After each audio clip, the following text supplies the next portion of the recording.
Y estamos listos para escuchar el consejo de la palabra de Dios. Marcos capítulo 10 versículos 46 al 52. Si pueden acompañarme rápidamente con su vista. Dentro del mensaje de hoy quiero compartir un testimonio de poder de lo que Dios, parte de lo que Dios ha hecho en la vida de mi familia. Dice la bendita y poderosa palabra de Dios: entonces vinieron a Jericó, y al salir de Jericó, él y sus discípulos y una gran multitud, Bartimeo el ciego, hijo de Timeo, estaba sentado junto al camino mendigando. Y oyendo que era Jesús Nazareno, comenzó a dar voces y a decir: Jesús, hijo de David, ten misericordia de mí. Y muchos le reprendían para que callase, pero él clamaba mucho más: Hijo de David, ten misericordia de mí. Entonces Jesús, deteniéndose, mandó llamarle, y llamaron al ciego diciéndole: ten confianza, levántate, te llama. Él entonces, arrojando su capa, se levantó y vino a Jesús. Respondiendo Jesús le dijo: ¿qué quieres que te haga?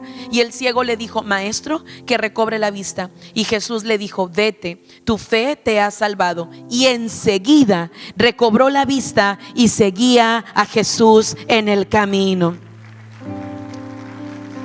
Este pasaje nos habla de un ciego llamado Bartimeo, que cuando la Biblia menciona que estaba mendigando, podemos imaginarlo en un estado de tristeza, de dolor, de sufrimiento, de necesidad, de escasez, con un rostro quizá demacrado, quizá delgado, quizá sucio, y extendiendo su mano para depender de la ayuda de otras personas. Como acabamos de leer, algo ocurrió cuando de pronto Jesús entra en la escena. Jesús entra por el camino donde se encontraba Bartimeo, y aunque él no podía ver las multitudes que seguían a Jesús, él no podía ver los milagros que Jesús hacía, seguramente había escuchado quién era Jesús, de tal manera que cuando se da cuenta que es Jesús el que va a pasar por ahí, la fe de Bartimeo se activa y empieza a levantar un clamor desesperado, a través del cual reconoce que necesita un Salvador, y empieza a exclamar: Jesús, hijo de David, ten misericordia de mí. Algunos lo querían reprender: cállate, quizá le decían: ¿tú quién eres para molestar al maestro? No estés enfadando. Pero él no se dejó intimidar, más fuerte gritaba: Jesús, hijo de David, ten misericordia de mí. De tal manera que aunque a Jesús lo seguían multitudes y había un bullicio, ruido alrededor de Jesús, porque todo mundo quería seguirle, escucharle, ver los milagros, aunque había una multitud frecuentemente detrás de Jesús, el clamor de Bartimeo fue tal que el pasaje dice: entonces Jesús, deteniéndose. El clamor de un ciego hace que Jesús se detenga. Le manda llamar, y 3 frases poderosas le dicen a Bartimeo: Bartimeo, ten confianza, levántate, te llama. Bartimeo, cuando se pone en pie, el pasaje nos da un dato más interesante. Dice la historia, dice el pasaje: entonces, arrojando su capa, se para. Todavía no recibe el milagro, pero cuando le dicen: ten confianza, levántate, te llama, se para, arroja la capa y viene a Jesús. ¿Por qué Bartimeo arroja la capa? Porque ese tipo de capas usaban los necesitados como él, los ciegos como él, porque era el único refugio que tenían, era lo que le brindaba protección, era donde él podía refugiarse, era lo único de valor que él tenía. Y cuando a él le dicen: Bartimeo, ten confianza, levántate, Jesús te está llamando, la fe de Bartimeo se fortalece, y aunque todavía no recibe el milagro, se para y arroja la capa en un acto de fe, a través del cual él dice: hoy se acaba esta condición, hoy se acaba la miseria, estoy a punto de recibir algo extraordinario de parte de Dios. Cuando llega con Jesús, Jesús le dice: ¿qué quieres que te haga? Wow. Alguno de ustedes quisiera que Jesús le preguntara eso esta mañana. Pero para que Jesús preguntara eso, Bartimeo tuvo que tener fe, tuvo que reconocer su condición, tuvo que arrojar la capa. Y Bartimeo no dice: ay Señor, pues ya que estás preguntando, tengo un hambre. No me caería mal una Burger King, o no sé qué tengan acá, una Whataburger. Señor, ya que preguntas, no tengo casa, mira cómo vivo, no tengo un buen outfit. Ayúdame, Señor, me gustaría tener un closet lleno de ropa, me gustaría tener, oh mira mis pies, necesito un carruaje, Señor. No, Bartimeo no pide cosas superficiales, no dice dame un trabajo, dame una girlfriend. No, Bartimeo se va a la raíz del problema y dice: maestro, quiero recobrar la vista. Porque si recobraba la vista, lo demás estaba resuelto. Él podía conseguir un trabajo, él podía reiniciar su vida. Su vida iniciaba de nuevo. Así es que dice: maestro, recobrar la vista. Y dice que el Señor le dijo: vete, tu fe te ha salvado. Y enseguida recibió la vista. Pero ¿sabe qué otra cosa hizo Bartimeo? Seguía a Jesús por el camino. Bartimeo entonces levanta un clamor en fe a través del cual reconoce su condición. Bartimeo arroja la capa. Bartimeo sabe pedir correctamente en su necesidad. Y Bartimeo agradece cuando recibe la ayuda divina. Todos nosotros, cuando no teníamos a Cristo, fuimos ciegos espiritualmente hablando. Todo ser humano que no ha conocido a Jesús, que no ha tenido un encuentro con el Salvador, es ciego espiritualmente hablando. Y en la vida, el ser humano sin Dios anda mendigando amor, anda mendigando felicidad, paz, estabilidad, y con nada puede llenar el vacío de su corazón. Y sin Cristo, un día usted y yo estábamos o hubiésemos estado demacrados, pobres espiritualmente, tristes, sin razón para vivir, emproblemados, con muchas adversidades, sin paz, sin saber por dónde ir, qué hacer, cómo hacerlo, sin cobertura, sin protección, sin amor. Mas gracias sean dadas a Dios por el glorioso día que a través de un amigo, o a través de un folleto, o a través de un video, o a través de la radio, yo no sé cómo fue, como el glorioso día en que Cristo Jesús entró en la escena de tu vida, en la escena de tu familia, y tu fe se activó para creer que Él podía cambiar la historia, que Él podía cambiar la condición, que Él podía darte vista espiritual para que empezaras verdaderamente a vivir. Un día Él miró nuestra condición y también nos dijo: ten confianza, levántate, que te estoy llamando. No todo está perdido, hay algo mejor para tu vida, hay algo mejor para tu familia. Y en algún momento de nuestra vida tuvimos que arrojar la capa del pecado, la capa de falsas etiquetas, la capa de las cargas que traíamos para venir a Jesús. Y cuando Él dijo: ¿qué quieres que haga? Como Bartimeo, a través de una oración de fe, lo que nosotros pedimos y deseamos fue: Señor, quiero dejar de ser un ciego espiritual. Hoy alabamos a Dios y cantábamos hace un momento: cuánto te amo, Cristo, porque nuestra vida no sería la misma, no sería igual si Cristo Jesús no hubiese llegado. Pero Cristo llegó, Él nos cambió, Él nos perdonó, Él nos transformó, Él nos dio propósito, Él nos dio vida. Y si hoy tú nos estás visitando esta congregación, no es casualidad. Él está entrando en la escena de tu vida para demostrarte que aún tiene cosas grandes para ti. Yo quiero compartirle rápidamente cómo fue que Cristo llegó a la vida de mi familia. Como escucharon en la presentación, soy hija de quien fuera el hermano Ismael Montes. Mi papá, antes de ser cristiano, fue un hombre muy famoso. Mis padres se casaron muy enamorados en un barrio de muy bajos recursos en el estado de Nayarit, en la ciudad de Tepic. Tras 7 años de noviazgo se casaron, se prometieron amor eterno. Ambos habían sido instruidos, y con mucho respeto lo quiero decir porque es mi historia, habían sido instruidos en la religión católica. Papá era muy, muy devoto. Y papá prometió que nunca iba a tomar una gota de alcohol, porque su papá y su abuelo murieron en la calle tirados por el alcoholismo. Se casaron con muchas limitaciones financieras. Mamá ejerció la profesión de maestra, con muchas dificultades estudió porque era huérfana de padre y siempre fue una mujer que tuvo que trabajar para pagar sus estudios.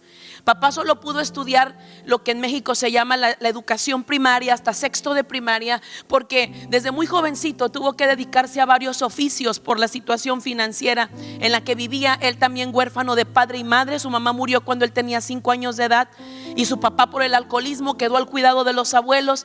Así que papá en su juventud empezó a refugiarse con los amigos del barrio y del vecindario, y empezó a descubrir que tenía un talento musical en su voz. Muy pronto empezó a cantar en grupos locales de Tepic y de Nayarit. Cuando en aquel tiempo, ya casado con mi mamá y ya había nacido el primogénito, mi hermano mayor, que también se llama Ismael, con 1 añito de edad, llegó a la República Mexicana, llegó a México un grupo internacionalmente conocido, muy famoso en los años 70s y 80s, Los Ángeles Negros.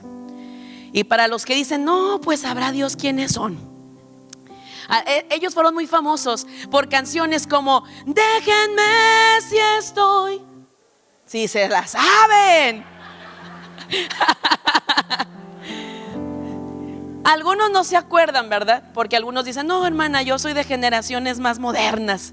Pero en los años 70s y 80s fueron muy famosos. Ellos ocupaban, competían en las listas de popularidad con los Beatles en América Latina. Estaban ahí en el top 10, compitiendo entre ellos. Era un grupo muy romántico. Y llegaron, este es un grupo de la República de Chile. Su primer vocalista se había salido tras el éxito que habían tenido. Su primer vocalista sale del grupo y lanza su propio grupo que se llamó, o se llama, no sé si todavía exista, Germain y sus Ángeles Negros.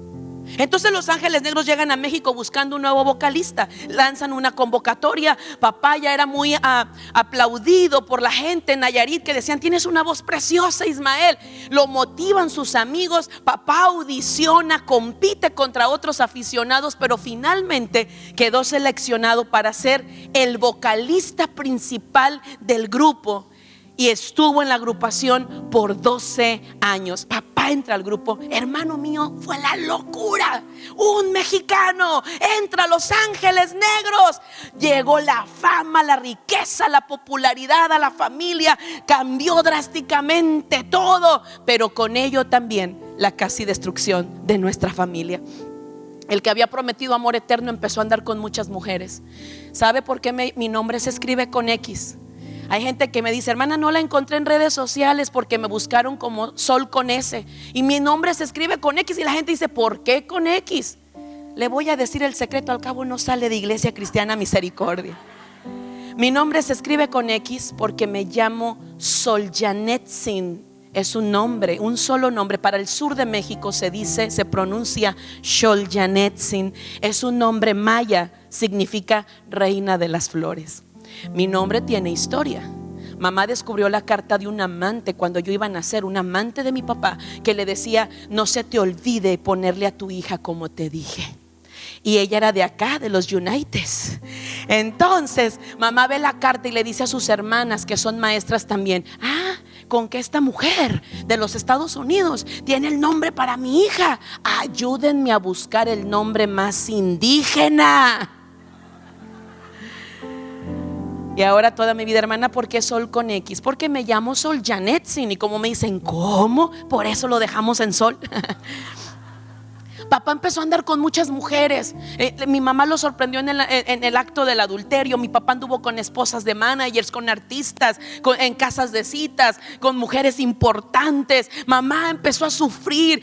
El amor se convirtió en odio, en rencor, en reclamos. El que se había prometido a sí mismo nunca tomar se volvió alcohólico. Empezaron las discusiones, los pleitos. La autoestima de mi mamá fue destruida. Empezó a reinar un infierno. Había riqueza, lujos, comodidades, placeres, pero no había felicidad. Y en este infierno nació mi hermana Carmelita. Y mi papá dijo: ya tenemos 2 niños, no quiero tener más hijos. Los hijos me estorban para mi carrera musical. Cuando él triunfó y se fue por primera vez con Los Ángeles Negros, tardó 1 año en regresar a México, porque en la República de Chile había caído un golpe de estado en aquellos años y no había comunicaciones. Cuando mi papá logró regresar tras 1 año, mi mamá tenía 1 año sin verlo, mi hermano tenía 1 año sin verlo. Corrieron a abrazarlo cuando bajó del avión. Los medios de comunicación estaban ahí y mi papá dijo: no me toquen. Los medios de comunicación observan. Para mi público, Ismael Montes no tiene esposa y no tiene hijos. Déjeme decirle, para testimonio, solo para testimonio, hasta el día de hoy mi papá está reconocido en mi estado, en el estado de Nayarit, como un nayarita ilustre, al lado de grandes personalidades como María Antonieta de las Nieves, la Chilindrina, como Ramón Ramírez, futbolista, como Juan Escutia, héroe de la patria, como Amado Nervo, poeta. Y en ese listado dice Ismael Montes, cantante.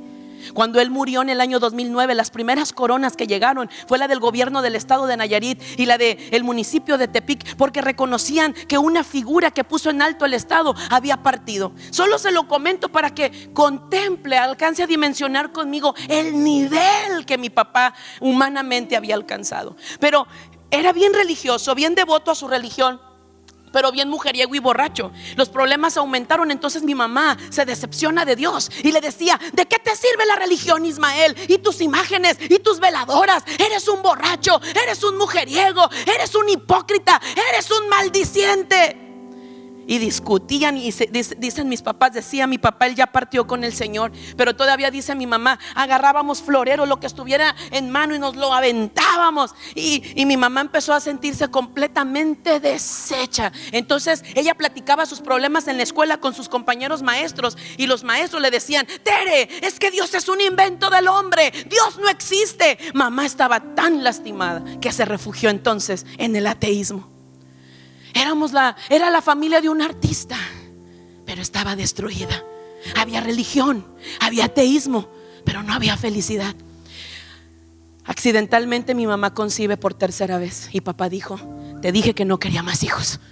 ¿Me quieres detener con hijos? A ver qué haces con esta criatura. Yo no quiero que nazca. Mamá le dijo: esta criatura va a nacer, aunque tú no quieras. Soy una mujer de principios y aunque me cueste el divorcio. Esa criatura fue concebida humanamente, accidentalmente, no planeada, no deseada y rechazada por mi padre. Pero esa criatura hoy les está predicando la palabra de Dios, porque en Cristo Jesús no habemos hijos rechazados, habemos gente con propósito. Así que cuando yo nazco, tras haberme rechazado papá a los 9 meses, el rechazo lo cambió por amor, porque mi papá, como vieron, él y yo éramos diferentes, pero yo me parezco aunque mucha gente dice que me parezco a mi papá, pero su mamá era como yo, güerita de ojos verdes. Entonces murió cuando tenía 5 años de edad y solo conservaba una fotografía que algún familiar le dio. Y cuando yo nací, él dijo: es el retrato de mi mamá. Y se sentía muy mal por haberme rechazado. Ahora me volví en su ilusión y andaba feliz conmigo, pero los problemas aumentaron y mi mamá le dijo: quiero el divorcio. No, Tere, dame una oportunidad más. Vámonos a vivir al estado de México. Allá van a estar cerca de mí, tú y los niños. Nos fuimos. Mi mamá le dice: te voy a dar una oportunidad más. Llegamos, le presentaron a todos los vecinos, menos a una familia que vivía a 3 puertas de la casa, por el simple hecho de ser una familia cristiana. A los pocos días, mi hermano, que entró a la secundaria en la Ciudad de México, en el Estado de México, llegó a la casa diciendo: tengo un amigo diferente a todos los demás, se llama Héctor, sus papás se aman, en su hogar hay paz, ¿por qué no somos como él? Mi papá le decía: cállate, no estés enfadando. Sacaba dinero, se lo aventaba a mi hermano y le decía: ve y gástatelo con Héctor. Al poco tiempo llegó mi mamá: tengo una amiga diferente a las demás, se llama Emita, es tan sabia, tan prudente, es mi pañuelo de lágrimas, me gusta estar con ella. Y mi papá dijo: pues ya no más falta que salga mi amigo. No pasó mucho tiempo Cuando estuvo a punto de tener un accidente afuera de la casa con un vecino, papá iba saliendo en reversa, el vecino se le atravesó, frenaron. Papá venía de discutir con mi mamá, se baja con aquella prepotencia, se sube las mangas de la camisa y con muchas malas palabras empieza a ofender al conductor del otro carro. Fíjese por dónde va, que no sabe quién soy yo, quién vive aquí, no se me ande atravesando, y lo empieza a ofender. El del otro carro baja el vidrio de la ventana del carro y dice: Dios le bendiga, don Ismael. Cuando mi papá contaba el testimonio, decía que sus ojos se hicieron poñoñón, y que él decía: este hombre no es de aquí, lo estoy maldiciendo y él me bendice. Se hicieron amigos. El señor Javier resultó ser el esposo de la señora Emita, la amiga de mi mamá. Resultaron ser los papás de Héctor, el amigo de mi hermano en la escuela. Y los tres eran la familia Aleluya, que nadie nos quiso presentar, pero que Dios se encargó de presentárselo a mi familia.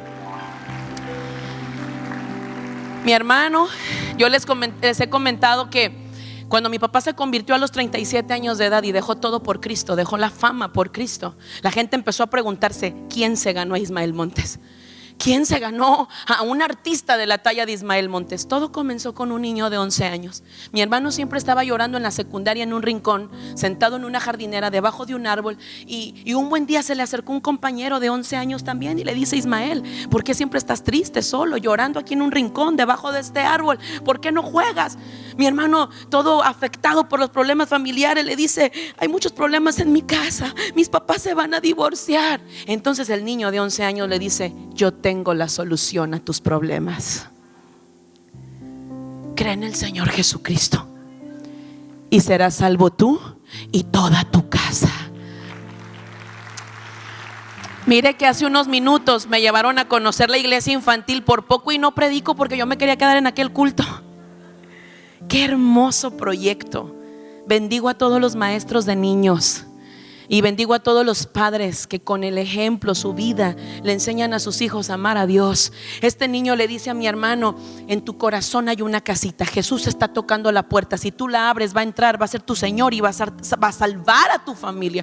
Mi hermano vio a Jesús como un superhéroe, lo aceptó, fue el primero en llegar a Cristo. Empezó a ir a la iglesia, a escondidas de mis padres, y ahí la iglesia le decían: mijito, no se preocupe, estamos orando por su familia y ese angelito negro va a ser blanco para la gloria de Dios. Hermano, los problemas aumentaron. Cuando yo nací, mi mamá perdió mucha sangre, le tuvieron que poner sangre contaminada, estaba contaminada de hepatitis B, no se dieron cuenta. Mi mamá se vio grave, superó la enfermedad, pero no se dio cuenta que me transmitió la hepatitis mientras me amamantaba. Crecí aparentemente como una niña normal, aprendí a caminar, aprendí a decir mis primeras palabras, pero una noche empecé a convulsionar. Me llené de diferentes tipos de granos en mi cuerpo, mis ojos se pusieron en blanco. Mi mamá dice que la saliva me empezó a salir espumosa, estaba temblando con temperatura muy elevada. Mis padres se asustan, me toman en brazos, salen corriendo al hospital infantil privado, que en aquel tiempo era de lo mejor en el Estado de México, con los mejores doctores. Papá llega: la niña, no sabemos qué tiene, parece que está muriendo, hagan algo por ella. Soy Ismael Montes, el cantante de Los Ángeles Negros, por el dinero, no se detengan. Y empieza la corredera. A los días me dan de alta, mis papás están felices, y cuando me van a entregar a mis padres celebran: la niña está viva, la niña está sana, la niña está bien. Pero los médicos se muestran nerviosos. Me entregan en brazos de mi papá celebra: mi hija está viva, está sana. Pero luego intenta ponerme de pie a su lado y se da cuenta que mis piernas se doblan como una muñequita de trapo. Dice: ¿qué sucede? Porque mi hija no puede pararse. Ella ya caminaba, ella ya se paraba, ¿qué sucede? El doctor le dice: señor Ismael, este es un caso extraño para la ciencia. Su hija contrajo hepatitis B, sus defensas bajaron, contrajo múltiples virus al mismo tiempo. Ciertos virus logramos atacarlos, logramos salvarle la vida, pero ciertos virus provocaron un desgaste en su cadera. Y lamentamos informarle, señor Ismael, que la ciencia médica tiene un límite. Su hija ha quedado sin poder caminar, y ni quien es usted y ni todo su dinero pueden hacer algo por ella. Mamá le empieza a gritar: todo es tu culpa, te odio, llegamos con la niña sana, vamos a regresar con la niña enferma. Mi papá se va de gira con Los Ángeles Negros, allá se emborracha, allá se desahoga, y mi mamá con 33 años de edad dice: ya no puedo más, ya no puedo más, me voy a quitar la vida. mi vida no tiene sentido, mi hogar está destruido, mi matrimonio. Pero ¿sabe qué fue lo peor? Que mi mamá dijo: me voy a quitar la vida. Siendo una mujer profesionista sobresaliente, mi mamá nunca tomó, nunca se drogó, pero estaba completamente dañada y ciega espiritualmente. Y dijo, ¿sabe qué fue lo peor? Que dijo: me voy a quitar la vida y me voy a llevar a Sol, porque no voy a dejar a mi hija huérfana e inválida sufriendo en este mundo. Se despidió de mis hermanos, los encerró en la casa, se amarró una pañoleta, un pañuelo en la cabeza, me tomó en brazos y salió corriendo. Vivíamos relativamente cerca de una carretera que se llama México-Cuernavaca. Mamá pensaba llegar a un puente y de ahí lanzarse conmigo en brazos para acabar con la vida de las dos. Ella quería llegar al puente, bajar el pañuelo para vendar sus ojos y lanzarse. Y cuando ella va corriendo, su amiga Emita era cristiana, pero no le había dicho a mi mamá que era cristiana porque mi mamá era atea. Se la ganó de la manera más difícil pero más efectiva, primero con el testimonio. Aquel glorioso día, estoy convencida que fue la escena que Cristo Jesús usó para llegar a nuestras vidas donde había una necesidad. Y cuando mi mamá va corriendo, la hermana Emita la alcanza a ver, eran vecinas, se va detrás de ella: Tere, ¿a dónde vas? ¿Qué vas a hacer? La para ya casi llegando al puente. Emita, ya no puedo más, mi hogar está destruido, mi matrimonio, mi hija ha quedado sin poder caminar, he decidido quitarme la vida, me voy a llevar a mi niña. La hermana Emita le dice: no, Tere, ha llegado el momento que yo te presente a mi médico. Mi médico va a sanar a tu hija, mi médico va a restaurar tu matrimonio, va a restaurar tu familia, porque mi médico se llama Jesucristo. Le dice: ¿crees que Jesús puede sanar a tu hija? Mamá es atea en ese momento y le dice: ¿qué tengo que hacer? ¿Cuánto dinero tengo que pagar? ¿Cuántas cuadras debo caminar de rodillas? ¿Cuántos látigos me tengo que dar en la espalda? Emita, todo eso a mí me parece ridículo. Yo no creo en esas cosas, pero haré lo que sea porque mi hija camine otra vez. La hermana Emita le dijo: no, Tere, ese precio ya fue pagado en la cruz del Calvario. Solo necesitas creer que Jesús puede sanar a tu hija. Mamá termina diciendo: creo. Y la hermana Emita le dice: esta semana hay una campaña de milagros en mi iglesia, porque Cristo Jesús siempre llega a tiempo. Y le dice: hoy vamos a ir al culto en la noche. Llegan en la noche, en la puerta de la iglesia. Mi mamá pues llega con sus inseguridades y sus dudas, y llegan a la iglesia. Y la hermana Emita, con una firmeza, ¿qué le importó lo que dijo el mejor doctor de aquel hospital? La hermana Emita con una seguridad le dice a mi mamá: Tere, préstame a la niña, porque hoy Dios va a hacer el milagro. El predicador estaba diciendo: todos los enfermos, vengan aquí. Y la hermana Emita pasó conmigo en brazos. Mi mamá se quedó en la última banca, inclinó su rostro, se sentó y dijo: Dios, me han enseñado que no existes, que eres un invento del hombre, pero si existes, sana a mi hija. Ella estaba ahí cuando la gente empezó a gritar: aleluya, gloria a Dios. La gente aplaudía, chiflaba, alababan al Señor. Mi mamá levanta su mirada y dice mi mamá: de aquel altar múltiples milagros iban caminando de regreso a las bancas, pero mis ojos solo contemplaron uno. Tú venías caminando hacia mí por el poder de Dios, porque Cristo Jesús, lo que la ciencia no pudo hacer, lo que los doctores no pudieron hacer, Él lo hizo enseguida. Ese es el poder de nuestro Dios, esa es la grandeza de Dios. Cuando mi papá regresa de viaje, mi mamá está temerosa. ¿Cómo le voy a decir que en un templo, aleluya, Dios la sanó? Y muy de mañana, habían pasado ya semanas, muy de mañana voy y le digo: papito, mírame, papito, estoy parada. Papá no sabe, se despierta, no sabe si es por la cruda de la borrachera que me ve de pie, casi se infarta y empieza a gritar: Tere, la niña está parada, ¿a dónde la llevaste? Ese es un buen doctor, llévame con él, quiero estrechar estrechar su mano, quiero ser su amigo, quiero darle un buen regalo. Ni supo lo que dijo. Mi mamá le dijo, la llevé a un templo cristiano, Ismael, ahí la sanó Dios. Llévame, quiero dar las gracias. Fue a dar las gracias en el culto de domingo, pero terminó de rodillas en el altar dándole su corazón a Cristo,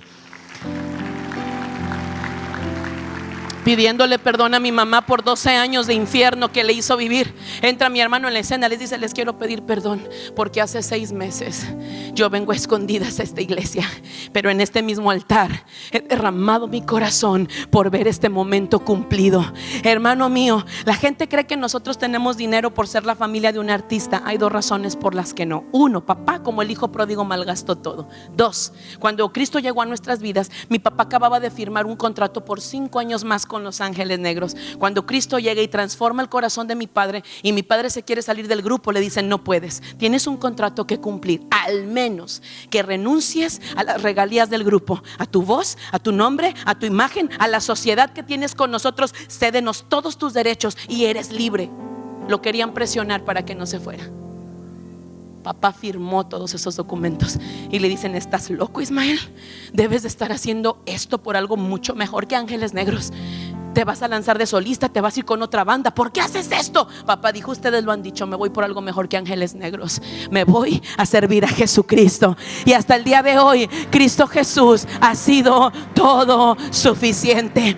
Hace 15 años papá partió a la presencia de Dios, pero ¿sabe qué? Se fue con su fe inquebrantable, y la familia Montes seguimos de pie sirviendo al Cristo de poder. Porque aunque esta vida un día termine, aunque un día esta vida acabe, el cristiano, el verdadero hijo de Dios, sabe a dónde va. La muerte no es el final, sino el inicio de nuestra verdadera vida. Estaremos para siempre con el Señor. Las cegueras espirituales querrán volver a nuestras vidas. La ceguera espiritual puede llegar al menos por 2 cosas a grandes rasgos. 1 es el pecado. El enemigo te va a intentar seducir aunque ya estés en Cristo. Te va a presentar, mire, la caída de un creyente no es de la noche a la mañana, es lenta y empieza con el descuido espiritual. El enemigo es sutil y él va a buscar la forma de cegarte con el pecado, de que te distraigas, de que apartes tus ojos de Dios por el pecado. Te va a presentar suculento lo que el mundo ofrece. Te va a decir lo que dijo desde el principio, lo que le dijo a Eva. Ay, con que Dios dijo que ibas a morir por probar el fruto prohibido, por desobedecer a Dios. No es cierto, pero la Biblia dice, la paga del pecado es muerte. El enemigo te va a querer hacer creer, oh, tú fuiste a la iglesia y te enseñaron esto. Ay, no es cierto. Y si nosotros escuchamos a esa serpiente venenosa, vendrá una ceguera espiritual que nos va a querer apartar del camino. Y el enemigo primero te dice, ven, prueba, hazlo, todo el mundo lo hace, no pasa nada. Y cuando lo haces, después te acusa, te condena, te viste de vergüenza, de culpa, de dolor. Dios no te va a perdonar, míralo, lo que hiciste. Y hay mucha gente caminando a veces dentro de las iglesias con cegueras espirituales por un pecado cometido. La ceguera espiritual también puede venir por un problema. Cuando el problema se ve tan grande que lo magnificas más que a la grandeza de tu Dios, y entonces el problema, ¡puf! Y ya no alabas igual, ya no sirves igual, ya no oras igual, ya no das igual, ya no adoras igual, porque el problema te trae. Si acaso esta mañana vino una ceguera espiritual a tu vida, que quizá los de al lado no saben, pero Dios lo sabe. Si quizá te sientes confundido, acusado, culpable, sucio, indigno, perturbado, si acaso te sientes que no sabes qué hacer, si te sientes angustiado, esta mañana Jesús está pasando una vez más por aquí. Y lo único que tenemos que hacer es levantar un clamor y no aparentar, porque sabe, a veces aparentamos, yo estoy bien, soy un buen creyente, todo está bien, pero Dios sabe lo que está por dentro. Esta mañana tú y yo podemos, como Bartimeo, levantar el clamor y decir: Jesús, Hijo de David, ten misericordia de mí. Vino una ceguera espiritual, no supe ni cómo ni cuándo, ya no sé por dónde ir, ya no sé qué hacer, no sé qué decisiones tomar. Tengo que tomar decisiones y no sé qué tomar de decisión. Puedes levantar un clamor, y aunque otros te quieran decir: tú no eres digno, tú no mereces, a ti Dios no te va a perdonar, a ti Dios no te va a usar, este problema no se va a acabar, más levanta tu clamor. Y no solo hoy en un culto, en un altar, sigue levantando tu clamor al Señor. Esta mañana el Señor te dice: no importa tu necesidad. Con esto quiero terminar. El Señor te dice lo que le dijo a Bartimeo, lo que te dijo cuando llegó a tu vida la primera vez. En medio de tu problema, esta mañana Él te dice: ten confianza. Y quizá tú dices: pero Señor, ten confianza. Es que el doctor dijo: ten confianza. Es que mira el abogado, ten confianza. Es que el problema, ten confianza. Levántate, porque esa condición de miseria, de dolor, de mendigo espiritual no es para ti. Tú eres un hijo del Rey, eres un hijo del Dios viviente. Levántate, yo soy el que te está llamando. Esta mañana el Señor quiere que nos levantemos y arrojemos la capa para que Él pueda decir qué quieres que te haga. Y cuando Él obre en nuestras vidas, sigamos siguiéndole con todo lo que somos y todo lo que tenemos en el camino. ¿Quiere ponerse de pie conmigo? Todo el que quiera levantar un clamor esta mañana, levante sus manos, levante sus manos, levante sus manos. Vamos, todo el que quiera decir: ten misericordia de mí, ten misericordia de mí, ten misericordia de mí. Todo el que le quiera decir: yo te necesito, Señor, yo te necesito. Si te sientes solo, depresivo, en soledad, en ansiedad, en estrés, yo no sé el problema que estás pasando, tú quieres conocer a Cristo, tú quieres que Jesús se haga una realidad en tu vida, levanta tus manos y dile: aquí está mi vida, aquí está mi corazón. La fe se activa cuando oímos acerca de Jesús. Hoy oro que tu fe se active, tu fe se fortalezca en el nombre poderoso de Cristo Jesús. Levanta tu clamor y dile: Señor, yo te necesito. Vamos, hagamos lo que hizo Bartimeo. Dile: yo te necesito, yo te necesito, yo te necesito, yo te necesito. Empieza a arrojar la capa que te ha etiquetado, que te ha estorbado, la capa del problema, la capa del pecado. Arrójala en el nombre de Jesús. Todo descuido espiritual, todo conformismo espiritual, y dile al Señor: hoy yo quiero mi milagro, hoy yo necesito mi milagro. Señor, cada mano levantada es una necesidad que hoy pone su confianza en ti. Tú la conoces. Te suplico, amado Dios, que extiendas tu mano de poder, toques la vida de mis hermanos, obres con poder, manifiestes un milagro, que recobren la vista espiritual, y que cuando tú, Señor, obres vez tras vez en nuestras vidas, nosotros te sigamos siguiendo y sirviendo fielmente a ti, el único que lo merece. En el nombre de Jesús trae consuelo, sanidad divina, fortaleza, restauración, bendición, provisión. Gracias, Señor, en el nombre de Jesús. Amén.